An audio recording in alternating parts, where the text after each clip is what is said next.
Olá, alunos do sétimo ano. Como vocês estão de quarentena?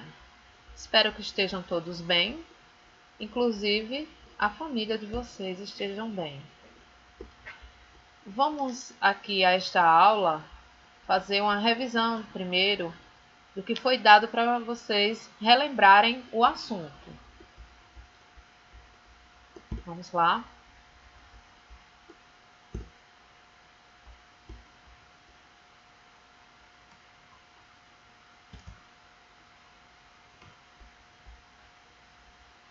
Aqui tem algumas fotos de vocês, né? Sétimo ano A e sétimo ano B, só não tem do sétimo ano C. Se vocês tiverem alguma foto, mandem para a gente colocar para as próximas aulas.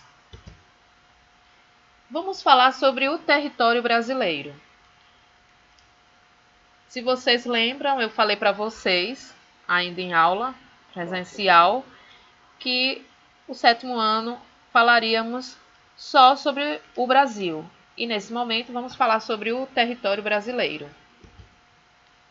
Ao longo dos séculos, diversos eventos ocorreram para hoje o Brasil ser esse território imenso que conhecemos. Tiveram acordos internacionais, como o Tratado de Tordesilhas, que dividiu as terras descobertas com Portugal e Espanha. Mas hoje vemos um território que ele é bem diversificado. A partir das instalações de indústrias, praticamente foi no Sudeste e hoje é que está menos centralizado, se expandiram para outras regiões. E aí foi ganhando aquela característica do Brasil, indústria. As unidades de conservação. No território brasileiro tem muitas unidades de conservação, que são áreas que foram conservadas por conta de, na localidade, ser um local onde tem muitos biomas, onde tem a fauna e a flora, de forma que é necessário conservar essas áreas para que a fauna e a flora não seja extinta nessas localidades. Então vamos lá também a formação do território brasileiro, como ele foi formado, né? Onde houveram acordos, guerras e até exploração, como as entradas e bandeiras, e daí foi formando o território brasileiro. Os aspectos naturais. Como o Brasil é um país de dimensões continentais, ou seja, grande no seu território, ele tem uma grande diversidade natural. Por conta de ele ser grande, tem vários climas, várias vegetações, relevos, e isso vai diversificando a sua natureza. Onde tem locais que tem florestas bem densas, como na Amazônia, e outros locais onde a floresta não é tão densa, onde tem pequenos arbustos e mais espaços, como na Caatinga, no Cerrado. Existem áreas que tem bastante água, áreas que são mais secas, e vai diversificando também a vegetação, os tipos de vegetação ao longo do país. A fauna também, ela é diversificada de acordo com a localidade no país. Os aspectos sociais. O Brasil é um país subdesenvolvido, onde os aspectos sociais há muita desigualdade.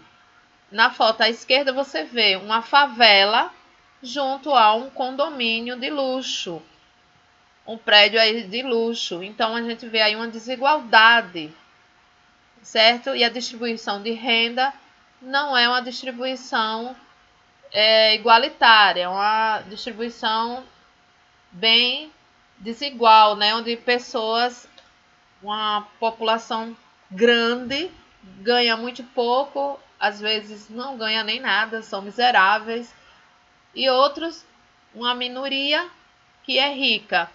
E aí tem uma charge onde fala o seguinte, né? Desigualdades sociais. Filho, iPad para você. E a senhora diz, filho, você vai aí e pede. Ou seja, para você ver a desigualdade, né? A fala é de alguém que ganha bem e outra a fala de quem não ganha nada, é preciso pedir na rua. Aspectos culturais. O Brasil, por ser um país de imigrantes, e aqui, antes dos europeus chegar aqui, já havia os índios, então ele tem uma variedade cultural muito grande.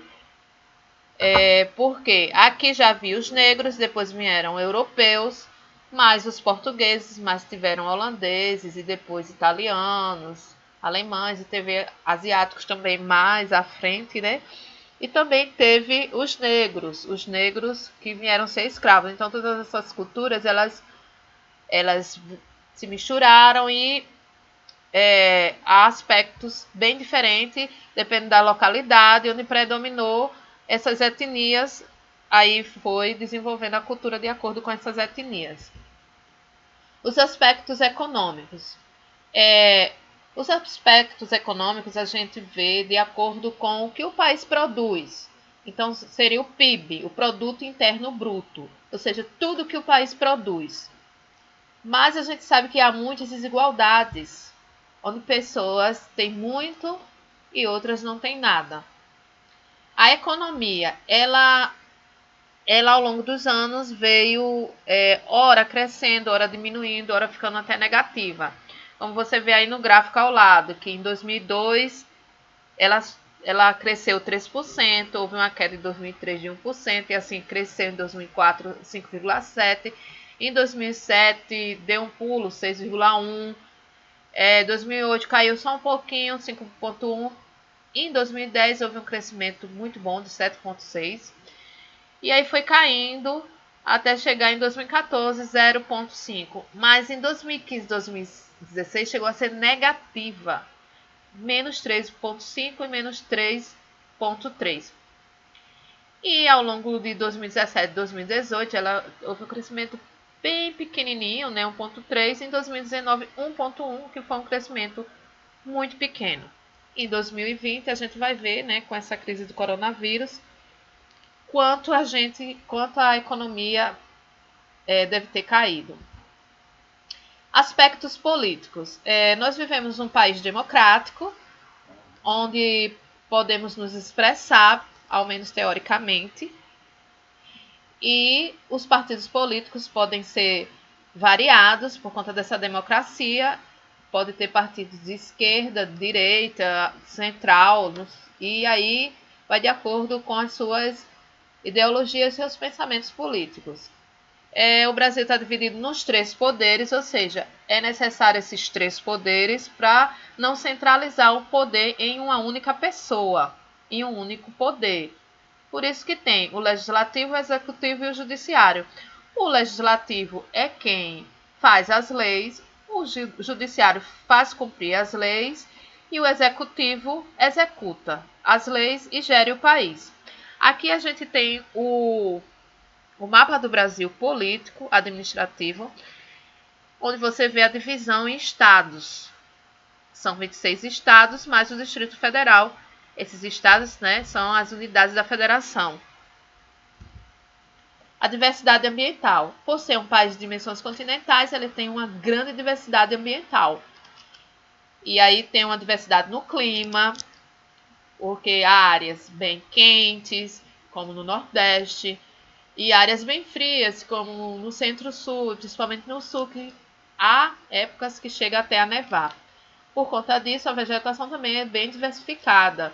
O relevo tem áreas mais baixas, onde há planícies, planaltos, morros, e o litoral do Brasil, que é um litoral grande, bastante recortado, principalmente no Nordeste, e aí vai prevalecer uma vegetação e um clima que é influenciado por conta desse litoral que é bem recebe muitas correntes do oceano. As unidades de conservação. No Brasil há unidades de conservação por conta da sua fauna, da sua flora. Você é um país muito rico em natureza. E aí a gente vê o quê? que essa unidade de conservação ela é criada por lei, certo? A conservação e preservação. Para que essas unidades de conservação? Para preservar o meio ambiente, para que não haja uma destruição a tal ponto que os animais eles deixem de existir, fiquem extintos, e também plantas, né?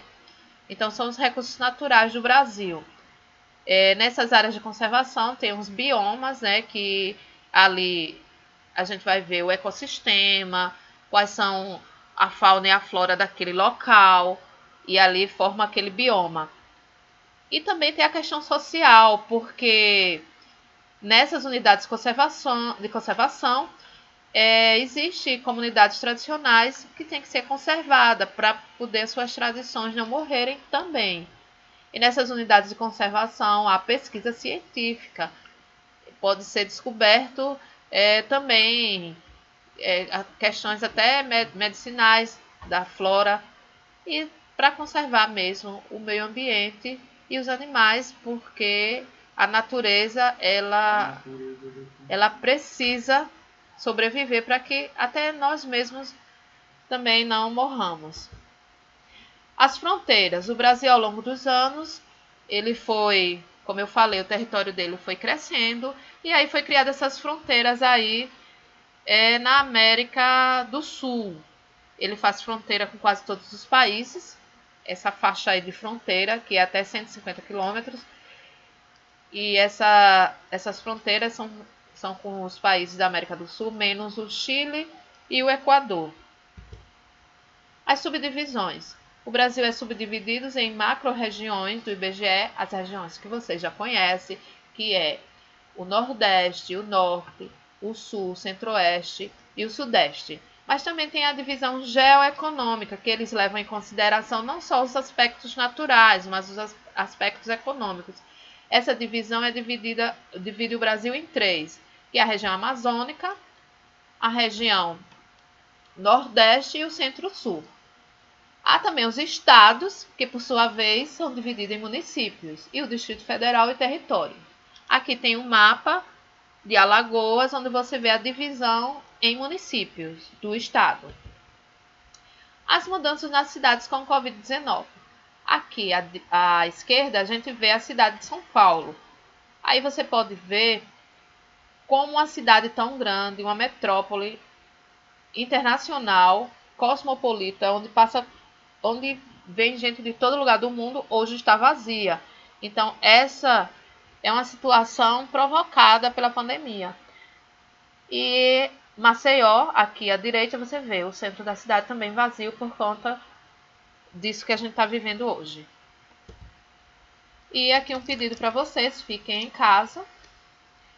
Quem não pode ficar em casa, alguns profissionais, como os profissionais da saúde, segurança, eles têm que ir trabalhar, mas quem pode, você pode ficar em casa, então fique em casa, porque você vai estar ajudando a não se alastrar essa pandemia e menos pessoas ficarem doentes, menos pessoas morrerem. Deixe para as pessoas que são obrigadas a ir, mas que estas vão de forma protegida, né, com máscaras e, se possível, até luvas em algumas situações. E também, quando chegar em casa, tirar o sapato, tomar logo um banho, colocar a roupa logo para lavar, para poder evitar contaminação em casa. Bom, essa foi a nossa aula. Mas antes, eu quero mostrar para vocês um site onde vocês podem ir acompanhando essa situação da pandemia. Esse site aqui é o bing.com/covid, onde você pode ver o número de infectados no mundo todo e também nas localidades que você queira ver. Aqui acima, na esquerda, você pode ver que tem 3.584.174 pessoas infectadas no mundo todo. E os casos fatais são 251.580 pessoas que morreram. No Brasil, tem 109.046 pessoas infectadas e 7.391 pessoas já morreram. Aí aqui com o mouse você pode posicionar na localidade que você quiser, por exemplo aqui em Alagoas, E você vê aí, ó, o total de casos 1.538 e já tem 72 fatais, pessoas que morreram. Se você quiser ver mais outras localidades no mundo, você pode arrastar o mouse aqui, ó, e você pode ver outros países e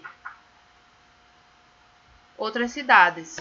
Por exemplo, aqui a gente vê os Estados Unidos, onde é o centro, onde está sendo atualmente o centro da pandemia.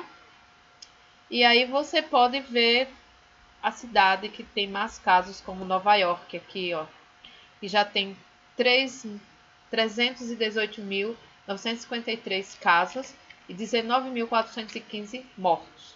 E aí você vai olhando aqui a Flórida, por exemplo, e também você pode diminuir aqui o mapa, aumentar e ver outros locais, como na Europa, na Ásia. E aí você ficar bem informado do que está acontecendo no mundo. Bom, por enquanto é isso. E espero que vocês assistam sempre às aulas para ir se informando. Obrigada por assistir essa aula. E fiquem em casa.